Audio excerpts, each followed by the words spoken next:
memegang semut terlebih dahulu guys, sejenak membungkuk untuk mengecek kesiapan kalian dalam pembelajaran di kelas ini. Silakan dilihat lacinya masing-masing. Apabila masih terdapat sampah, bisa dibuang di tempat sampah.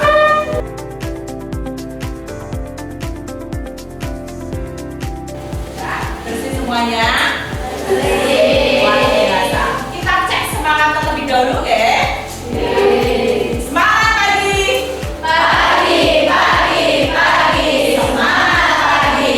SMK bisa. SMK bebas. SMK nulis satu dokumen luar biasa. Akuntansi 2 mantap. Tangan tutup. Kemarin kita sudah mempelajari tentang perumusan Pancasila. Akan bertanya terlebih dahulu ke kelas kalian. Coba yang masih ingat siapa tokoh yang menggagas Pancasila? Tunjuk jari yang tahu. Oke, ya sebutkan namanya dulu. Oke. Ya, luar biasa. Kemudian yang kedua, siapa yang masih ingat bunyi sila Pancasila berdasarkan Undang-Undang Dasar tahun 1945? Silakan tunjuk jari. Ya, silakan Mbak Desti. Pancasila, 1. Ketuhanan yang Maha Esa. 2. Kemanusiaan yang adil dan beradab. 3. Kesatuan Indonesia. 4. Kerakyatan yang dipimpin oleh hikmat kebijaksanaan dalam mengumpulkan perwakilan. 5. Keadilan sosial bagi seluruh rakyat. Luar biasa. Hari ini kita akan mempelajari penerapan Pancasila dalam kehidupan sehari-hari. Ya.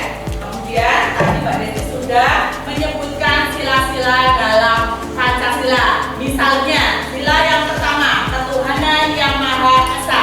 Contoh penerapan dalam kehidupan sehari-hari. Misalnya toleransi dalam beragama.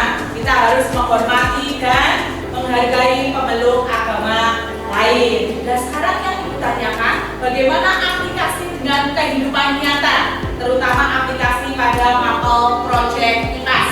Ada yang tahu? Kita harus apa? Menjaga alam.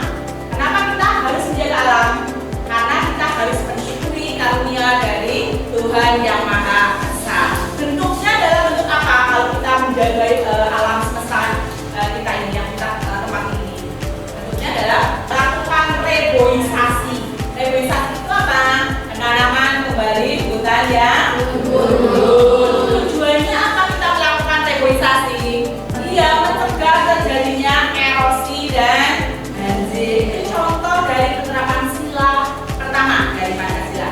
Sekarang Ibu nanya, kalau penerapan sila kedua dari Pancasila, sila kedua tadi sudah dijelaskan sama Mbak Desti, bunyinya adalah kemanusiaan yang adil dan beradab. Contoh penerapan dalam kehidupan sehari-hari, misalnya apa? Oh iya, menolong korban bencana, misalnya bencana alam. Contoh aplikasi dengan IPAS, melindungi apa? Iya, melindungi hak sebagai apa? Lingkungan yang sehat. Dengan cara apa? Mengurangi polusi baik itu udara, polusi air maupun polusi tanah. Itu aplikasi pengamalan Pancasila sila yang kedua. Sekarang kalau sila ketiga dari Pancasila, tadi sudah disebutkan oleh Mbak Desti, sila ketiga Persatuan Indonesia. Aplikasi dari dengan fakultas, contohnya apa? Kita harus menjaga ekosistem dan kekayaan alam semesta. Contohnya, dengan cara apa kita harus menjaga ekosistem? Dengan cara selalu menggunakan produk dalam negeri atau produk lokal, karena kita mencintai tanah air Indonesia. Kemudian penerapan sila keempat. Sila keempat, kerakyatan yang dipimpin oleh hikmat dalam permusyawaratan perwakilan. Penerapannya dalam kehidupan sehari-hari, kita harus intinya apa? Musyawarah untuk mencapai mufakat. Berarti setiap mengambil kebijakan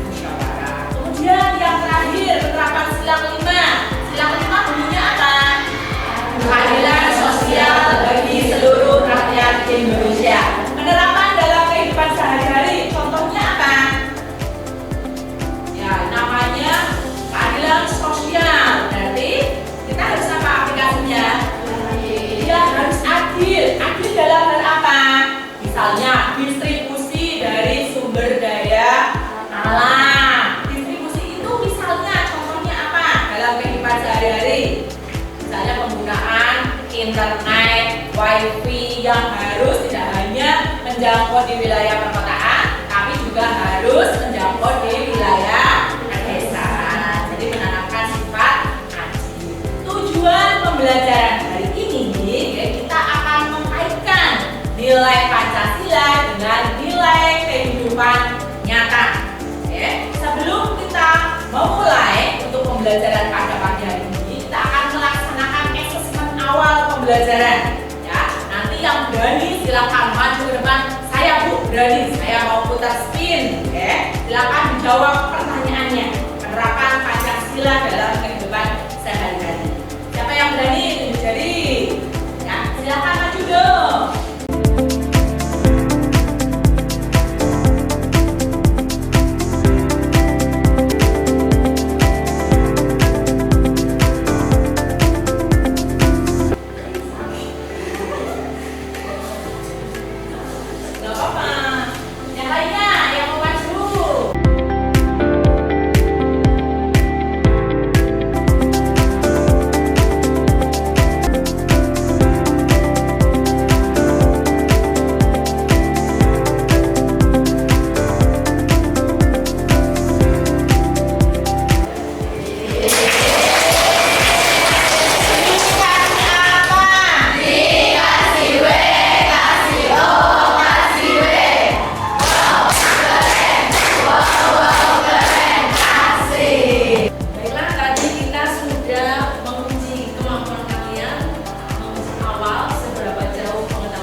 Dari yang sudah disebutkan teman kalian ini, adakah yang pernah mengalami?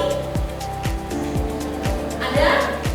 Nah, dampaknya apa ketika kalian melakukan hal-hal yang tadi digambarkan ini? Tidak bisa menabung. Itu termasuk pelanggaran apa sesuai dengan nilai Pancasila? Pelanggaran. Apalagi coba tadi yang termasuk pelanggar dari nilai Pancasila dari gambar itu, dari video itu? Berbohong pada siapa? Pada teman. Berarti tidak sesuai dengan Pancasila. Pancasila tidak boleh berbohong karena selain bertentangan dengan ketuhanan yang Maha Esa. Begitu ya.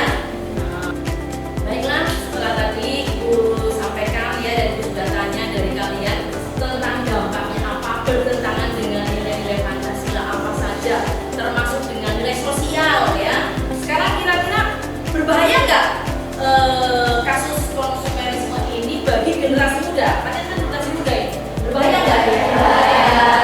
Bahayanya apa kalau dibiarkan? Jadi pemalas, ketergantungan, apalagi karena konsumtif ya, tidak produktif, maunya mager ya nggak? Mager mainan HP, nyari di platform-platform, beli A, B, C, diskon begitu ya. Ada yang melakukan seperti itu? Tidak ada yang menangan, sebetulnya ada ya. Ya wajar, tapi mulai hari ini harus sudah mulai dicegah. Jangan diteruskan kebiasaan itu ya. Kalau bisa malah memproduksi ya. Oke, baiklah. Supaya kita lebih mendalami nilai-nilai Pancasila di era global. Era global itu sekarang ya sudah tidak ada batas antara negara dengan negara. Maka Ibu akan membuat kelompok-kelompok di sini.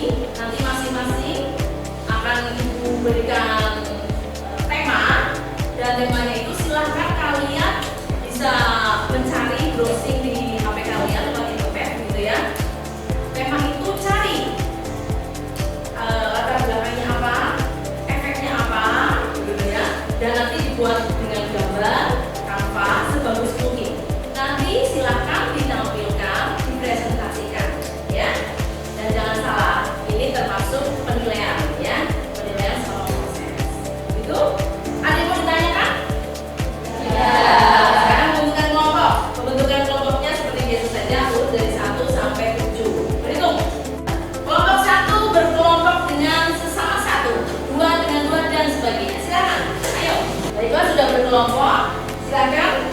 masing-masing kelompok mengambil.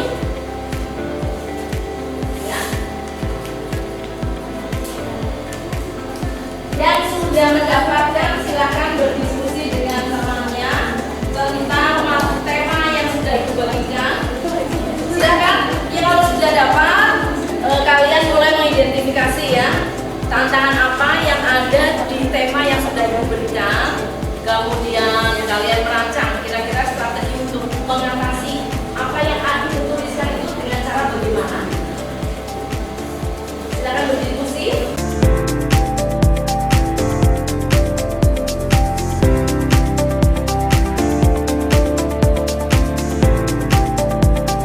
Kalau sudah kalian membuat identifikasi, kemudian bagaimana cara mengatasinya dan lain-lain tentang tema kalian, siap-siap untuk membuat produk karyanya ya. Produknya dalam bentuk poster digital.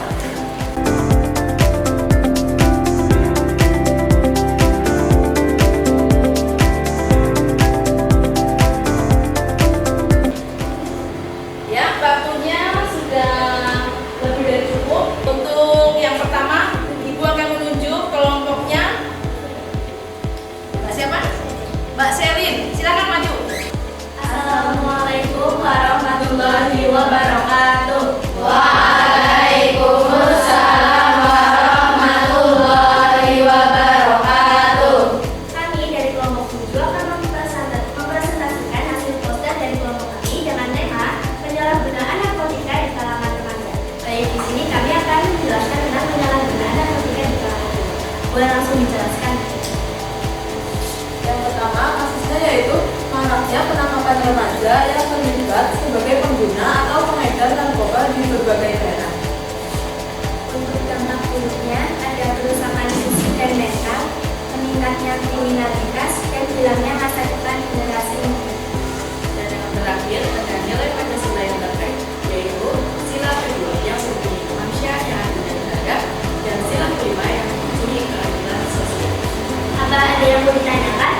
Sebelumnya kita perkenalkan diri, nama aku Rini Mauyani, nomor absen 29.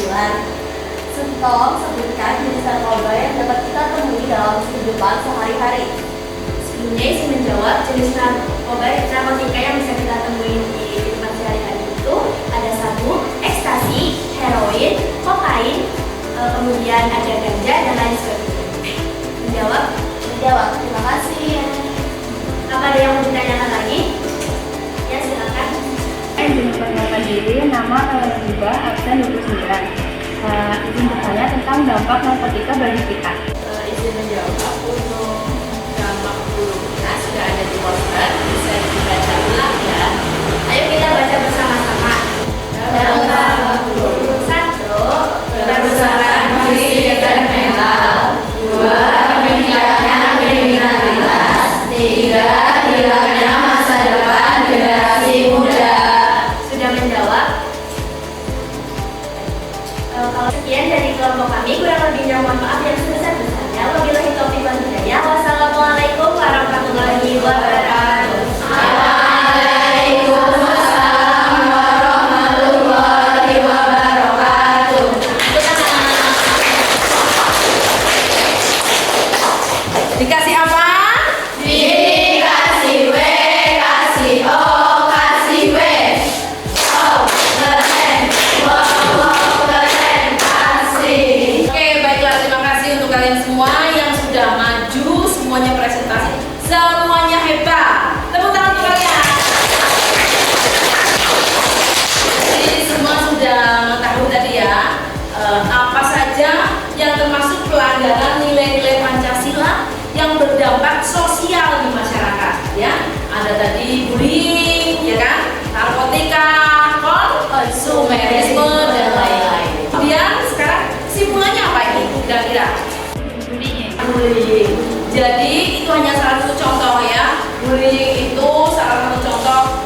mengerjakan Mentimeter tadi, kalian bisa mengukur kemampuan kalian. Kalian bisa melihat jawaban dari kalian sendiri, dari teman-teman kalian ya.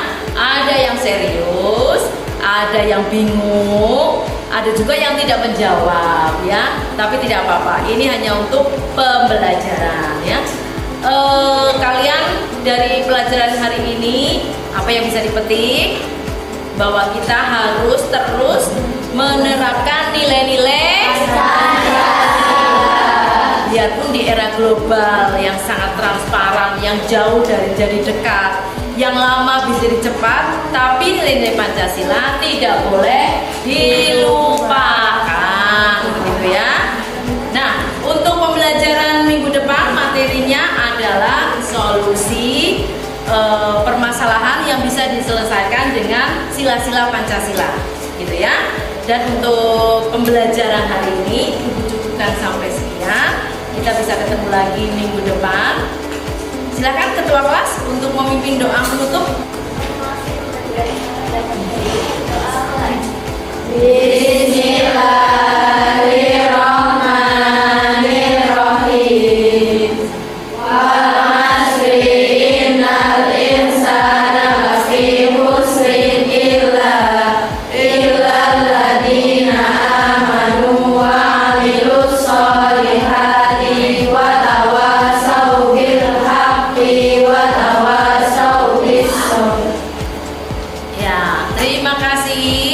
Semangat belajar dan bisa ketemu lagi di hari Sabtu. Wassalamualaikum warahmatullahi wabarakatuh.